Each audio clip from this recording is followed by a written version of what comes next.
so that when you go from a close-up to a medium shot, it's smooth. One of the worst things is to see jumpy camera shots. Also, you want to keep a steady camera shot. So you want to leave the camera on a tripod as much as possible. The tripod is the three-legged stand that the camera sits on that you see is displayed in front of us. And those cameras can come off the tripod, and then you're going to do what's called a handheld shot. A handheld shot is basically when you hold a camera in your hand. Now, the small cameras today are very lightweight, which is good. But you also have to realize they're very fragile. You have to handle them with great care. These bigger cameras are heavier, but they're more durable. They could take a little more. So when you're working with a small camera, you want to strap it on. All cameras, when you're doing a handheld shot, you want to strap the camera on, and that way, in case you lose your grip, the camera won't fall. So safety first. Make sure you have everything strapped up. There's usually a little glove you fit your hand into and hold the camera. It's good to hold that, use that, and make sure that the camera's secure. That's the first step. Then the next step would be to make sure that you stand on a level ground. And if you're standing on a slope, make sure you have on sneakers or shoes that's going to support you. Your footing is very important when you're operating a camera. Be careful of slippery floors, be careful of hills, wet floors, things like that. You want to always wear the proper shoes if you're operating a camera, indoors or outdoors. Also, you want to be careful of the cables and wires. Whenever you move the camera forward or backwards, you need a separate person really just to be around to watch out for cables. So that person can actually move the cables around, give the camera operator a little room to swing things around. So that's another person's responsibility solely, is to just make sure that whenever the camera is moved, that the cables are free and the space is clear. The floor is level. And that the tripod is adjusted and tight. Technical director, which is slightly different from a director, and we'll get into the different types of directors in the class all by itself. There's producing that goes on in the first stage. Now, this is the part where most of you will be doing your producing. The role of the producer is to organize. A lot of people think the producer is a person who finances the picture or who finances the TV show. Not really. It's basically the person who pulls all the resources together.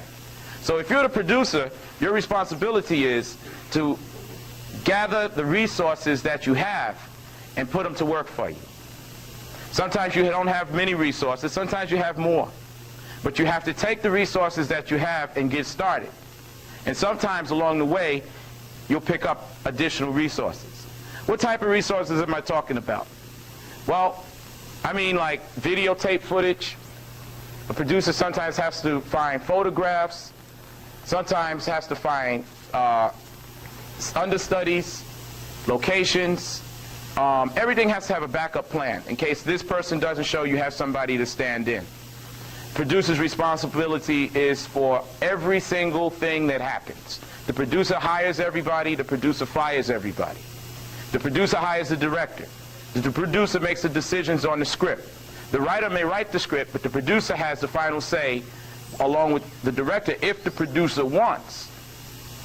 If the producer wants to have final say, the producer has final say. If the producer wants to hear from the director on final say or get an opinion, that's up to the producer. But everything starts with the producer. Everything starts there and ends there.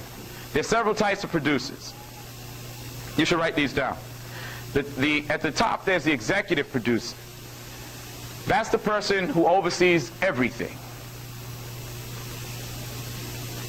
Then you have what's known as the line producer is usually accompanied by an assistant or an associate producer. And that's basically like an intern or young producer, someone that's trying to find out what producing is all about. All decisions are usually made by the executive producer. Now that's the layout for a well-budgeted production. I'll give you the big picture first. Now a lot of times when you're working on a small budget production, one person is the executive producer, line producer, producer, and assistant producer. And so it's good to know that sometimes when you're calling yourself a producer, really you're wearing a lot of hats. So that's it. Basically, the producer is the person who is the leader, the person who organizes, the person who creates the mood for the production, the person who creates the atmosphere for the workers, the person who is the motivator, the person who is the director of the director, and the person who has to rally people, and also is a good salesperson. The producer should be able to sell people on his or her ideas. Everybody.